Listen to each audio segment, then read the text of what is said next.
Magulo, maingay. Hindi ko alam kung saan ako lulugar sa mundong akala ko'y malaki. Nakakapagod. Ang bilis ng ikot ng mundo na tila ba hindi ako makasabay. Paulit-ulit. Parang walang saysay ang buhay. Nakakawalang gana. Nakakalito, nakakahilo. Parang paikot-ikot lang na walang patutunguhan. Ang daming tao. Sabalit pakaramdam ko'y ako'y nag-iisa. Halong-halong emosyon. Saya, lungkot, galit, puot, pagkadismaya, pangungulila. Ang daming mga tanong. Paano? Saan? Bakit? Ano?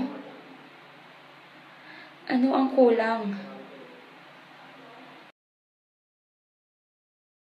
Takbo. Takbo ka ng takbo. Hindi ko mahanap. Nakakahingan. Nakakapagod. Gusto kong tumakas. Gusto kong kumawala. Gusto kong maging buo. Pumunta ako sa lugar na akala ko mahanap ko. Pero wala. Isang malaking pagkakamali. Saan ko nga ba talaga mahanap? Saan ko makikita? Saan ko mararamdaman? Paano ko makakamit? Nakakalunod ang mundo. Tama na. Ayoko na.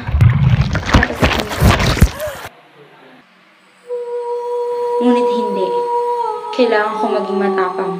Kailangan kong maging matatag. Kailangan kong wag sumuko. Sana nga hanggang ngayon naririnig ko na sinasambit niya na pinagmamalaki niya ako. Sana nakikita ko mga ngiti na masaya siya para sa akin.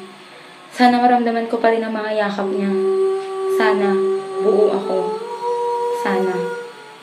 Ngunit tulad nga ng lagi niya sinasabi, lahat ng bagay ay may dahilan. May dahilan ng kanyang pakikipaglaban. May dahilan ng kanyang pagkawala. Ang kamatayan ng aking ama ay may kabuluhan. At ngayon, alam kong hindi ito nasayang.